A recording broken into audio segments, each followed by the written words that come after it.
What's up, Tiger fans? Welcome back to episode 4 of The Streak Speak. And I got to be honest with you guys, when we first came up with this idea, this is exactly who we had in mind as a guest. Coach Rob Ambrose, thank you for joining us today. Glad to be here. Yeah, I think. I mean, hey, we'll see. But we want to take a different route besides what Spiro does with you every week when he goes through the X's and O's and the recaps and the upcoming games and talk about you and your life. So I'm going to take a step back after this first question and let you go and talk about your upbringing and the story of growing up and kind of how you came up through high school as an athlete and how you ended up here. Just let it rip. Oh, boy. I'm the son of now a retired judge and a retired Hall of Fame high school football coach who was nothing but a big old country boy defensive end from Maryland. When he left here for Southern Illinois, where he met my mother, who was from Chicago, a former cheerleader and track star. They made it a short period of time through college before they met each other, and they liked each other so much they had me while they were in school. So I was conceived on the campus of Southern Illinois University. He proceeded to finish and get his master's. They moved back east to Maryland, where I lived in Frederick with them. And then my mom went back, did her undergrad at Hood, and then went on to get her JD at Antioch in D.C. Sure.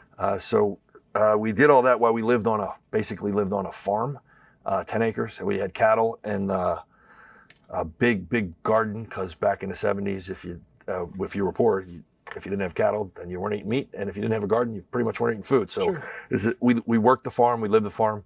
And to be honest, the only way I was allowed to get off the farm was for athletics, for school and sports. So I was a 3-sport athlete, so I didn't have to work. Yeah. I mean, that was it. It was really, didn't have to work. Football, baseball, and basketball. Went to Middletown High School, played all 3 sports there. I was a captain on those teams, played for my dad. Got recruited. I was a kind of smarty guy. I could get in Ivy League schools, but I'm the oldest of 3. And back then we really didn't have any money. So couldn't really do that to my parents. And through a strange course of a number of events, I ended up here. And God bless, it's the greatest thing that ever happened. Yeah. It really is. Yeah. That I was not planning on being here, but thank God I was. Sure. And I know the story because I've heard it from you before about how you kind of found your life's purpose. So if you want to run through that for us in your youth and what that looked like, that's one of my favorite things that I think I've heard you say. Well, there's 2 parts to it. There's so as my parents were poor and they were growing up, my mother only had one material wish, and that was an Audi. I don't understand why, but she wanted an Audi. And it was a stick, and I drove it too. And I'm about 19, I think I'm like 19, and I'm here. I'm a former 3-sport athlete. I'm a yes sir, no sir, no ma'am kind of guy. I'm like, I kind of try to do it right all the time. And because that's the world that I grew up in, I kind of thought I was something or somebody. And there's a day where my mom tried to make this left-hand turn on top of a mountain, stalled the car out, and there's a tractor trailer coming. Mm-hmm. And when they tell you that your life flashes before your eyes, it does. It really does, right before you die. And it's a very calm experience. And it's like watching your life on a super fast DVD, except you remember all of it. And I realized for all the things that I thought I was doing right, that if I had died in that moment, that I had done nothing in this world. I'd really attributed, the world has not gained anything by my presence at all. And it was a really hard thing to stomach. And it sat with me for a long, long period of time. And I ended up finishing my career here, but I got hurt.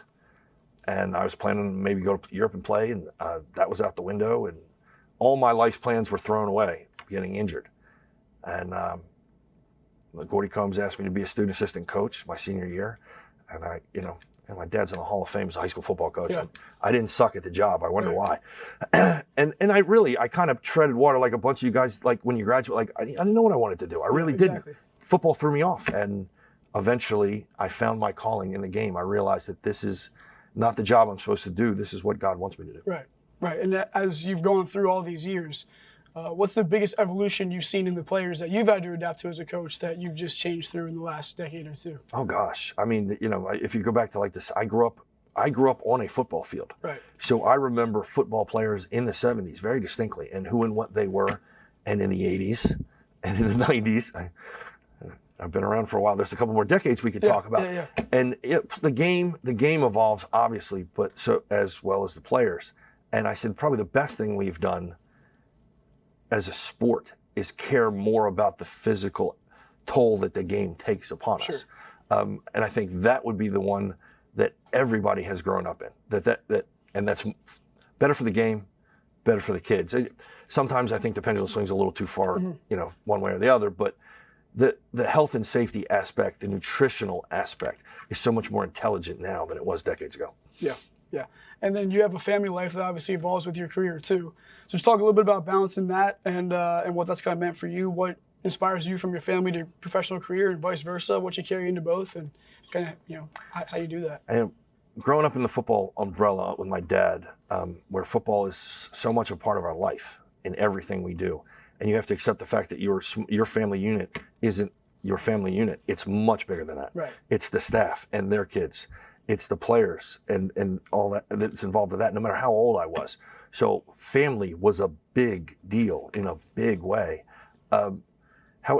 However, your nuclear family unit pays a price.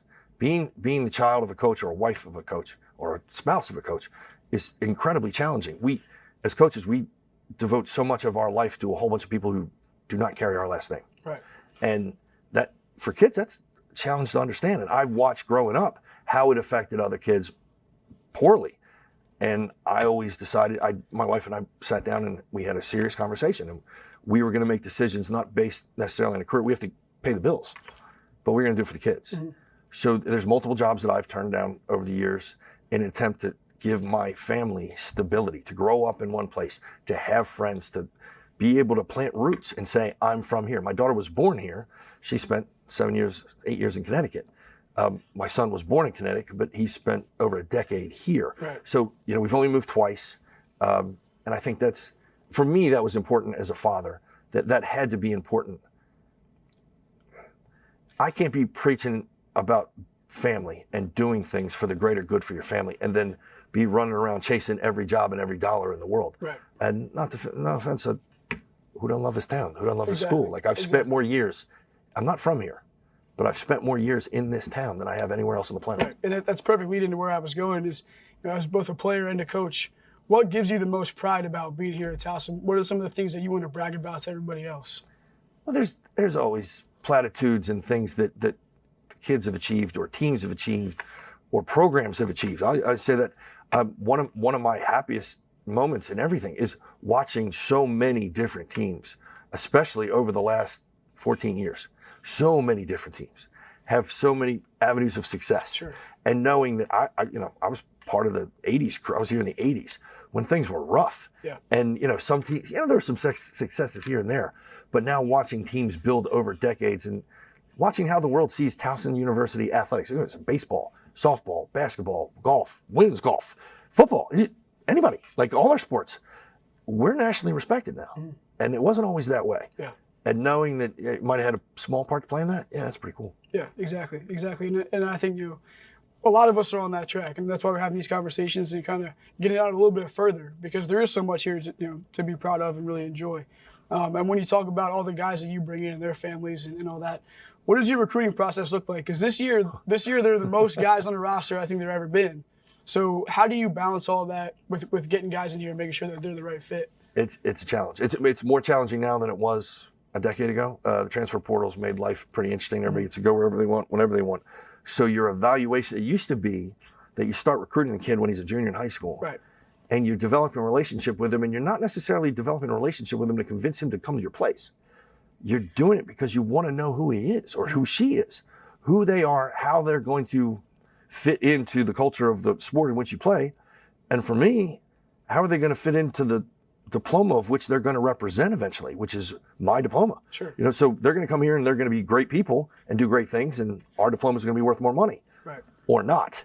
And with smaller windows and a limited amount of time to get those evaluations done, it's a lot harder to figure out the positives and the negatives. And you kind of just got to lay some standards out there and say, look, this is who we are, and you if you're going to be here, you have to want to be a part of this. Right. And instead of chasing down everybody else in their own individual way, we're like, okay, this is what we are. This is what we can provide you. This is who we are, which is pretty much more important to me. Mm-hmm. And then if that appeals to you, you should be excited about this place. And we start going. It's a different way of recruiting these days. Yeah, yeah. And you've hit the mark a couple of times. You look at guys like Orlovsky at Connecticut or Terrence West here.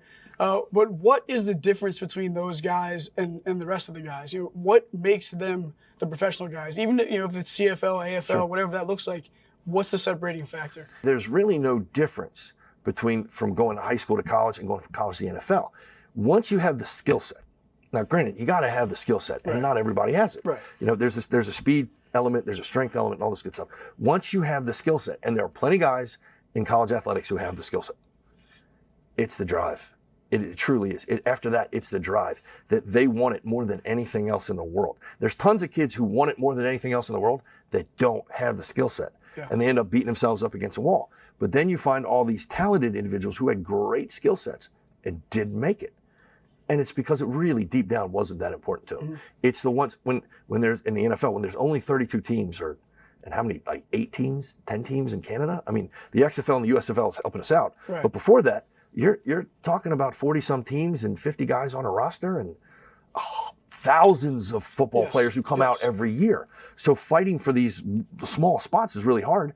And even if you have it for a year, you can't keep it because the next year's class is gunning for you. Right. It's the guy, Terrence had it, Danny had it. I've had tons of guys. Frank Beltry had it. Like there's a bunch of guys that they love the game, they have the skill set, and the drive is insane. Sure. So beyond just your resume, what anybody can see, guys you've worked with or what you've done before, what's a reason that would be unknown or surprising that somebody would want to come and play for you and your staff? What's something that you would want to put out there and go, this is why you should be here? Okay. That there's a whole bunch of people who do this like it's you're trying to get somebody to come to your party. Right. And that's fine. But what do you do when the party's over? And we've really made a habit of making stronger connections with individuals by being real and saying, this is what college is. And there's no logo on my shirt. This is what college really is. This is what your day will look like. Here's what's going to be hard about it. Here's what's going to be great about it. Here's what's going to be a distraction. And just so you're prepared, finding kids, like the football field's the same size. Right. No offense, but if you go to Harvard, you don't get better books. There's no building that ever made anybody any better. But yet those would be the things that a lot of people try to sell. And in the end, when all that goes away, the only thing left is people. Come hang out with my people for a while. Sure. You tell me we're not real, that we're not in it for the right reasons, that I haven't surrounded myself with a whole bunch of guys who care about young men, who care more about the men than they do about the game. They use the game to help build young men to be great men for the rest of their lives. That's what we do. If you get excited about hearing that kind of thing, we're home. Yeah. If you're looking for somebody to tell you how good you are 7 days a week, 24 hours a day, that's not real life. Right. You're going to end up transferring eventually. Let's put it that way. Yeah, so let's go through a little bit of real life. I get back from summer ball like early August next summer. You hand me a defensive playbook. Do I have a shot at making the roster? Ooh, well, we can talk about this. I'd have to do some physical evaluation. You can check my measurables. I probably got some do a couple more pounds. Talk to Christine. See how fast you pick up the playbook. But if there's eligibility, let's put it this way: I'm always about providing opportunities. Hey. So if it's legal and I can provide them, we're trying it. Yeah, because I'm thinking defensively. I mean, I would love to be in the slot, but I'm not running across the middle of the field. Okay. So as long as you didn't say nose guard. I'm thinking nothing over my head, safety. I'm back there. I like it. Back there. All right. So last question for you. We wrap up everyone the same way. What have you done today to make Towson Athletics a better place than it was yesterday? Ooh, that's a great question. And everybody gets this one, huh? Everybody gets this one. Well, I could be somewhat trite and say I do what I do every morning. I get up with a smile on my face because I know I'm coming to work here. Yeah. I get up with a smile on my face because I know I'm coming to go work with student athletes who love the game of football, which I love, and for some reason have found this place to be the place that they think they can grow as a young man. I get to be a part of their life every day in a little part. So every day it's kind of like I got to add one more, I don't want to say chromosome, spice, something. I got to add something to their daily life. I got to plant a seed. There it is. Sure. I got to plant a seed, whether it grows tomorrow or 40 years from now. I got to plant a seed that I hope is going to help them be better at everything they do. Yeah. And if that is the case, then we all just got better. Sure. Absolutely. Well, I appreciate your time. Thank you, sir. Thanks for having us on. And everybody out there, we got to fill this Johnny U Stadium up at 4 o'clock on Saturday. It's family weekend. We got giveaways. We got all kinds of things going on. So come out, see the boys play, and we'll have a great time. Go Tigers. See you next week.